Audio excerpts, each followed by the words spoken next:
जब घर में होता है भगवान का वास तो मिलते हैं यह 11 गुप्त संकेत। नमस्कार दोस्तों, राधे राधे। जो व्यक्ति इन संकेतों को सही समय पर पहचान लेता है उसकी किस्मत बदल जाती है और रुपए पैसे से हमेशा उसका घर भरा रहता है। ऐसे घर पर कभी किसी प्रकार की परेशानी नहीं आती। दोस्तों जरा सोचिए, अगर हर सुबह आपके साथ कुछ अनोखी, कुछ दिव्य घटनाएं घटने लगे, जैसे कोई अदृश्य शक्ति आपको सुकून दे रही हो, तो समझ लीजिए खुद भगवान आपके घर में डेरा डाल चुके हैं। आज की इस वीडियो में हम जानेंगे ऐसे 11 दिव्य संकेत जो बताते हैं कि परमात्मा की कृपा आपके सिर पर है और आपके घर की हर दीवार, हर कोना अब साधारण नहीं, पवित्र हो चुका है। हम में से अधिकतर लोग भगवान को प्रसन्न करने के लिए व्रत करते हैं, पूजा पाठ करते हैं, दीपक जलाते हैं, घंटियां बजाते हैं, मिठाई चढ़ाते हैं ताकि प्रभु की कृपा बनी रहे और जीवन की मुश्किलें आसान हो जाएं। जब घर में होता है भगवान का वास तो मिलते हैं यह 11 गुप्त संकेत। नमस्कार दोस्तों, राधे राधे। जो व्यक्ति इन संकेतों को सही समय पर पहचान लेता है उसकी किस्मत बदल जाती है और रुपए पैसे से हमेशा उसका घर भरा रहता है। ऐसे घर पर कभी किसी प्रकार की परेशानी नहीं आती। दोस्तों जरा सोचिए, अगर हर सुबह आपके साथ कुछ अनोखी, कुछ दिव्य घटनाएं घटने लगे, जैसे कोई अदृश्य शक्ति आपको सुकून दे रही हो, तो समझ लीजिए खुद भगवान आपके घर में डेरा डाल चुके हैं। आज की इस वीडियो में हम जानेंगे ऐसे 11 दिव्य संकेत जो बताते हैं कि परमात्मा की कृपा आपके सिर पर है और आपके घर की हर दीवार, हर कोना अब साधारण नहीं, पवित्र हो चुका है। हम में से अधिकतर लोग भगवान को प्रसन्न करने के लिए व्रत करते हैं, पूजा पाठ करते हैं, दीपक जलाते हैं, घंटियां बजाते हैं, मिठाई चढ़ाते हैं ताकि प्रभु की कृपा बनी रहे और जीवन की मुश्किलें आसान हो जाएं। लेकिन एक सवाल, क्या आपने कभी महसूस किया है कि कभी कभी भगवान खुद संकेत देने लगते हैं कि मैं यहीं हूं, तेरे पास हूं? हाँ दोस्तों, जब ईश्वर किसी घर में वास करते हैं तो वह सिर्फ पूजा की घंटियों तक सीमित नहीं रहते, वो अपने होने का एहसास कराते हैं। कभी एक मीठी सी सुगंध के रूप में, कभी घर की शांति में, तो कभी एक अद्भुत संयोग में जो अचानक घटता है। यह अनुभव कभी प्रत्यक्ष होते हैं और कभी इतने कोमल कि बस मन ही उन्हें पहचान पाता है। घर का माहौल एकदम बदल जाता है, नकारात्मकता छूमंतर हो जाती है और एक अनकही शांति घर में रच बस जाती है। लेकिन हाँ, ईश्वर जितने कोमल हैं उतने ही संवेदनशील भी। कुछ गलतियां छोटी दिखने वाली लेकिन गंभीर, जैसे आज पूजा करना और कल भूल जाना, या सिर्फ दिखावे के लिए आरती करना, ऐसे रवैये से भगवान खिन्न हो जाते हैं। कई बार तो लोग कहते हैं मैं रोज पूजा करता हूँ, फिर भी भगवान क्यों नहीं दिखते? दोस्तों, यह सवाल ही ईश्वर को सबसे ज्यादा दुख देता है, क्योंकि वह तो हर रोज आपके आसपास होते हैं, लेकिन हमारी दृष्टि ही उन्हें पहचान नहीं पाती। इसलिए आज का वीडियो सिर्फ एक जानकारी नहीं, बल्कि ईश्वर के साथ संबंध जोड़ने की एक यात्रा है। हम जानेंगे वह 11 संकेत जो बताते हैं कि आपके घर में भगवान खुद आकर बस गए हैं। भक्तों, आगे बढ़ने से पहले अगर आप भी चाहते हैं कि लक्ष्मी माता का आशीर्वाद आप पर बना रहे, तो इस वीडियो को एक लाइक करें और आपके अपने चैनल को सब्सक्राइब कर लें और कमेंट बॉक्स में जय लक्ष्मी माता जरूर लिखें। और साथ ही आप अपनी राशि को कमेंट बॉक्स में जरूर लिख दें, क्योंकि हम राशि से जुड़ा भाग्य भी बताते हैं और भाग में चल रही परेशानियों को तत्काल दूर करने के लिए आसान से आसान उपाय भी बताते हैं। इसलिए आप अपनी राशि कमेंट बॉक्स में जरूर लिख दें।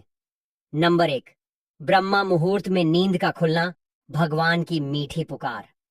सोचिए, हर सुबह जब पूरी दुनिया गहरी नींद में हो, आपकी आंख खुद ब खुद ब्रह्मा मुहूर्त में खुल जाए। यह किसी जादू से कम नहीं है ना? ऐसा लगता है जैसे खुद भगवान आपको जगा रहे हो। और अगर इस मीठे वक्त में आपको ऐसा सपना दिखे कि आप मंदिर में पूजा कर रहे हैं या मंत्र जप रहे हैं, तो समझ लीजिए भगवान आपके बिल्कुल पास हैं, आपकी पुकार सुन रहे हैं। ये सच में बहुत ही शुभ संकेत है। नंबर 2, दिव्य ध्वनियों का सुनाई देना, कानों में घुलती रूहानी आवाजें। कभी कभी ऐसा होता है कि सुबह सुबह, खासकर ब्रह्मा मुहूर्त में, अचानक से आपको शंख की पवित्र आवाज सुनाई दे, या कोई मंत्र कानों में गूंजता हुआ लगे, या फिर दूर से मंदिरों की घंटियों की मधुर धुन आए और आसपास देखने पर पता चले कि ऐसा कुछ भी नहीं है, तो सच मानिए यह आपके कानों को नहीं, बल्कि आपकी आत्मा को सुनाई दे रही आवाजें हैं। यह सीधा इशारा है कि कोई दिव्य शक्ति आपके आसपास है, आपको आशीर्वाद दे रही है। नंबर 3, अलौकिक सुगंध का अनुभव होना, खुशबू जो रूह को छू जाए। क्या कभी ऐसा हुआ है कि सुबह स्नान करके आप तैयार हुए और अचानक से आपके आसपास एक अनोखी दिव्य खुशबू फैल गई? ना यह किसी परफ्यूम की है, ना अगरबत्ती की, ना किसी इत्र की। और जब आप अपने घर के मंदिर के पास जाते हैं तो यह महक और भी ज्यादा गहरी हो जाती है। ये कोई मामूली बात नहीं, ये सीधा सीधा संकेत है कि देवी देवताओं ने आपके घर में वास कर लिया है। उनकी कृपा आपके घर पर बरस रही है।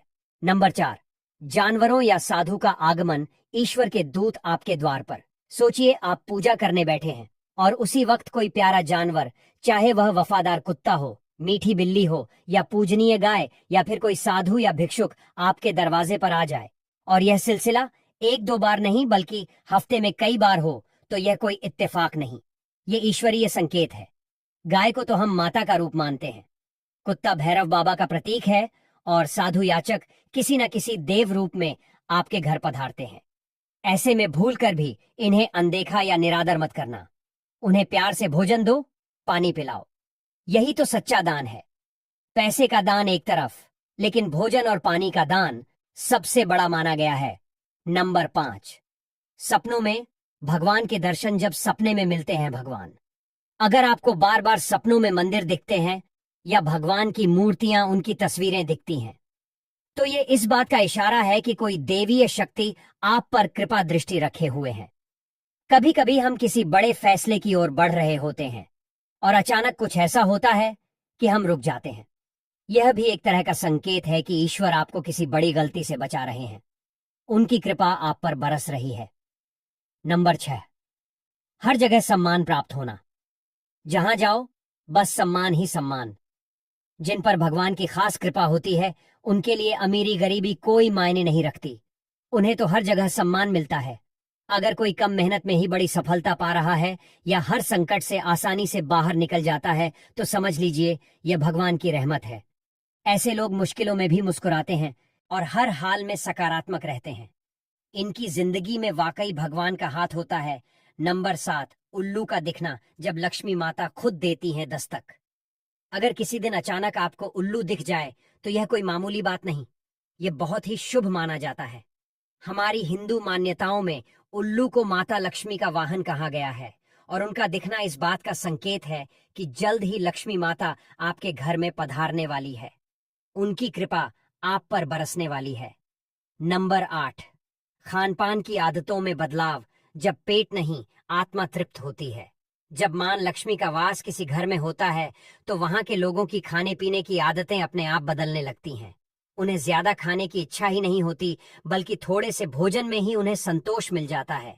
और इससे भी बड़ी बात, वे नशे और मांसाहार से दूर हो जाते हैं। यह बदलाव सिर्फ शरीर में नहीं, आत्मा में भी आता है। नंबर 9, सपनों में झरने और पहाड़ों का दिखना। किस्मत के दरवाजे खुल रहे हैं। अगर आपको सपने में ऊंचे ऊंचे पहाड़ दिखे और उनसे कोई खूबसूरत झरना बहता हुआ दिखे और आप उसका पानी पी लें, तो समझ लीजिए आपकी किस्मत अब आपका पूरा साथ देने वाली है। यह आने वाली तरक्की के संकेत हैं। और अगर आज आपकी पढ़ाई आपके घर परिवार का सहारा बन रही है, तो यह कोई छोटी बात नहीं, ये ऊपर वाले की मेहर है। वरना पढ़े लिखे लोग भी अक्सर भटक जाते हैं। जिसकी सेहत अच्छी रहती है वह भी भगवान का खास बंदा होता है। बीमार शरीर सिर्फ दर्द ही नहीं देता, जेब भी डीली कर देता है। और अगर किस्मत से आपको एक अच्छा जीवन साथी मिल गया है जो हर दुख सुख में आपका साथ निभाए, तो इससे बड़ी खुशकिस्मती और कुछ नहीं। वरना गलत साथी से तो जिंदगी बस एक लड़ाई बन जाती है। नंबर 10, बंदरों का आना, भगवान का आशीर्वाद, सीधा प्रसाद। पूजा करने के बाद अगर आपको घर के बाहर बंदरों का झुंड दिख जाए तो यह सीधा सीधा भगवान की कृपा का संकेत है। इन बंदरों को प्यार से भोजन खिलाना चाहिए, क्योंकि यह आपकी पूजा के सफल होने का इशारा है। नंबर 11, नीलकंठ पक्षी का दिखना, जब भगवान सुनते हैं आपकी हर पुकार। अगर लगातार 3 दिन तक घर से बाहर जाते वक्त आपको नीलकंठ पक्षी दिख जाए, तो समझ लीजिए भगवान ने आपकी सुन ली है। जल्द ही आपकी कोई बहुत बड़ी मनोकामना पूरी होने वाली है। ये सच में एक बहुत ही प्यारा और उम्मीद भरा संकेत है। तो दोस्तों, अगर आपके जीवन में इन 11 में से कोई भी एक संकेत दिखाई दे रहा है, तो समझ लीजिए आप अकेले नहीं हैं। आपके घर में खुद भगवान का वास है। यह संकेत साधारण नहीं होते। यह ईश्वर की मौन भाषा है जिसके जरिए वो कहते हैं, मैं यही हूं, तेरे साथ, तेरे घर में। लेकिन याद रखिए, ईश्वर को बनाए रखना उतना ही कठिन होता है जितना उन्हें बुलाना। भक्ति को कभी दिखावा मत बनाइए और पूजा को कभी आलस के हवाले मत कीजिए, क्योंकि भगवान वचन में नहीं, भावना में वास करते हैं। यह सिर्फ शब्द नहीं, यह एक आत्मिक आमंत्रण है जिससे ईश्वर फिर लौटकर आपके जीवन में आएंगे। भक्तों, यह तमाम जानकारी जन रुचि को ध्यान में रखकर दी जा रही है। वास्तुशास्त्र के उपाय को अपनी आस्था और विश्वास पर आजमाएं। हमारा चैनल इस वीडियो के द्वारा किसी भी प्रकार का कोई दावा नहीं करता है। आज की यह जानकारी अगर आपको पसंद आई हो तो इस वीडियो को एक लाइक करके आपके अपने चैनल को सब्सक्राइब कर लें और बेल नोटिफिकेशन को ऑल पर सेट जरूर करें। जय श्री राम।